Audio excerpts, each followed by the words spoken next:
shades and wave to yesterday. The sunlight hurts my eyes. Oh, no shades and wave to yesterday. The sunlight hurts my eyes. Hi guys, and welcome back to another video, and today we're going to be doing an unboxing. Now, as you can see straight in front of you, the Xbox One Elite controller. Now, little sort of truth in this, I have already had this controller out and I've used it. The main reason is so I can give you a review on it as well, and also so that way you haven't got to sit and watch me take off all this silly little packaging. So, as we can see, Xbox Elite controller. Now, I really like the box. They've obviously spent a lot of money just designing the box. I mean, all the other controllers have just come in like cardboard boxes, whereas this is well built, well made. You know, well, what you'd expect really for a controller, especially when it costs you 120 quid. Now, the controller comes in its own case straight away. So, I don't know if you're going to be able to see this. I'll put the light on for a second. So, as you can see, it comes in its own case. Nice Xbox logo on the front there, which is quite nice. And then, before I get into the controller, I'll open up the bits in the back. Now, you have a little bit that you lift up. Underneath that, you will find the good old instruction manual. Now, it connects exactly the same as any other Xbox controller. It's really easy to do. If you don't know how, it comes with a guide booklet, but it really is simple. It's just a case of you press and hold that, you press the sync buttons, and press the sync button on your Xbox, and that is pretty much it, guys.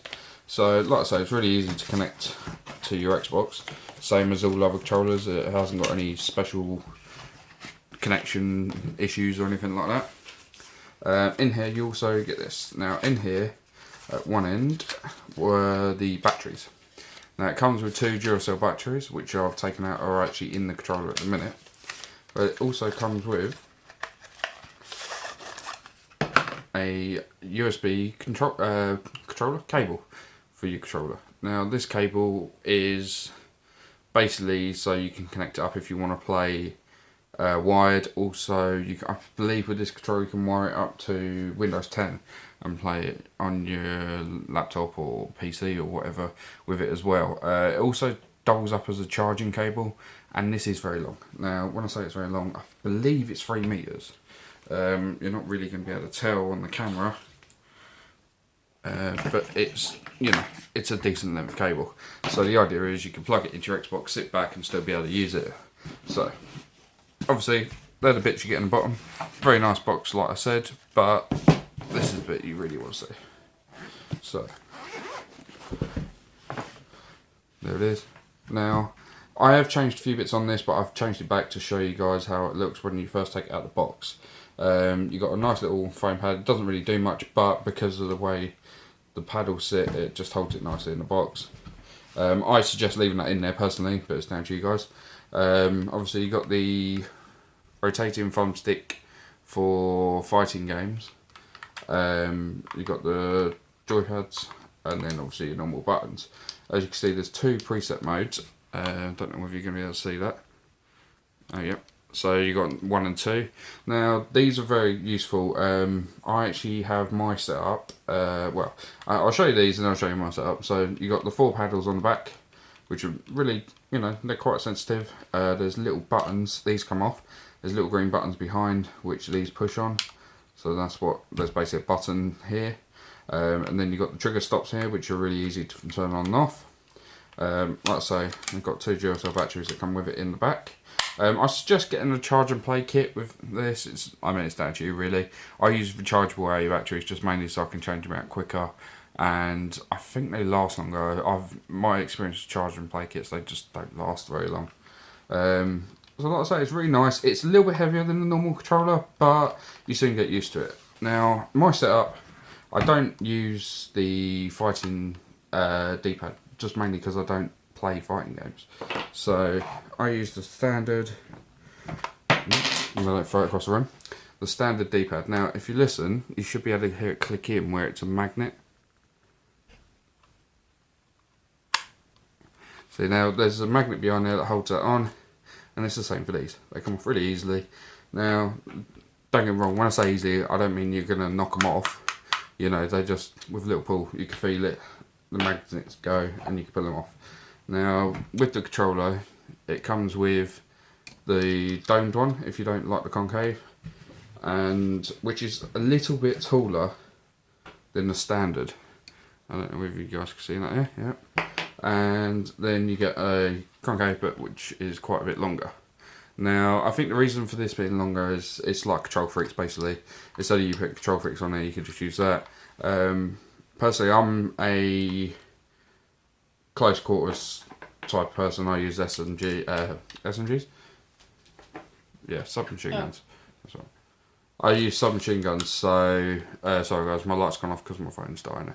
But yeah, I use submachine guns, so I don't really need the extended thumbstick, but some people do. So, but I'll give you a quick run around of the controller.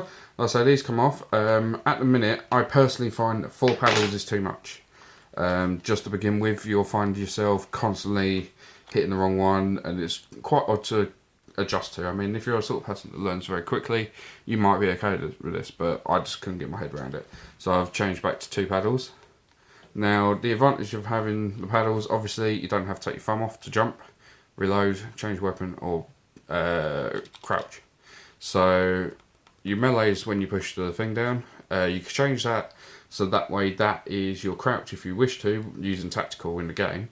And also, you've got the buttons on the back. So at the minute, this is my jump button behind my left hand, and this is my crouch button behind my right. Just mainly because I'm used to crouching, pushing down.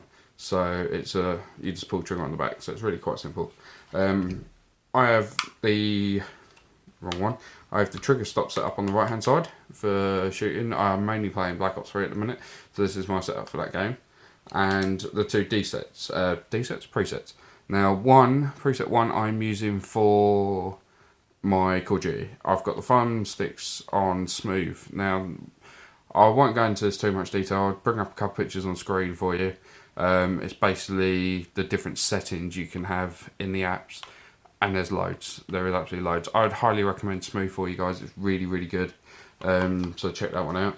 And my trigger is literally under a mil and it's firing. So that tiny little movement there would actually fire my gun.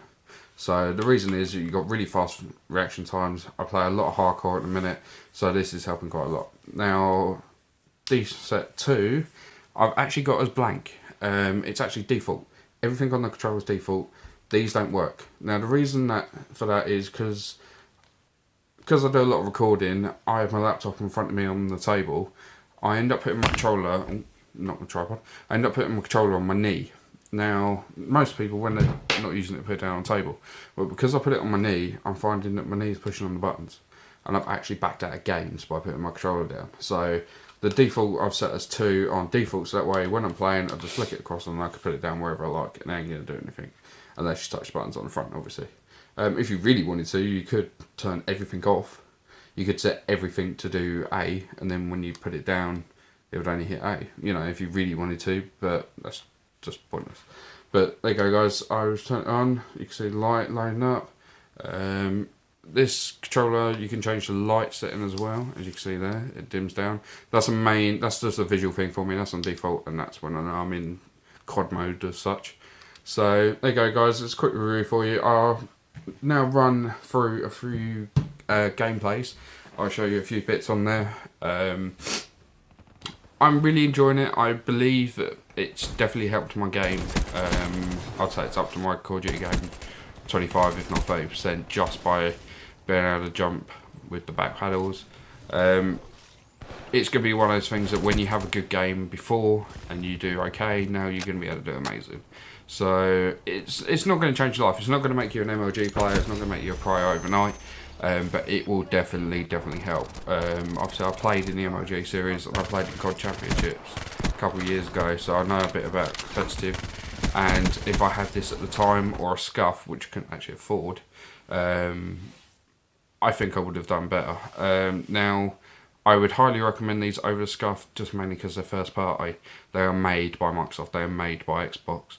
And also, scuffs is American. And if you're from the UK, as I am, you can buy these from Argos. Now, it sounds a bit weird, Argos not game or anyone like that, but the main reason is because you can get the Argos product care. Now what that means is if I drop this on the table here and break it, or I have 2 kids in the house, if they pick it up and throw it across the living room, I haven't got to shell out another 125 quid to buy a new controller. I'd take it in and they give me a new one. So I would highly recommend buying it from there and getting yourself some cover, and then you know you're safe. If you wear it out, if you break it, if you drop it, if you, I don't know, snap one of them bits off in there, you know, it really doesn't matter. You could just take it back and get a new one. So I'd highly recommend getting it from them. Stock is very difficult to come by in the UK, so if you see one, I would highly recommend grabbing it as soon as possible. But anyway, guys, I'll run through some gameplay for you of me using a controller. Like you say, you'll be able to see me jumping about a lot more compared to my previous videos. So please leave a like rating and don't forget to subscribe for more. Thank you very much. Bye.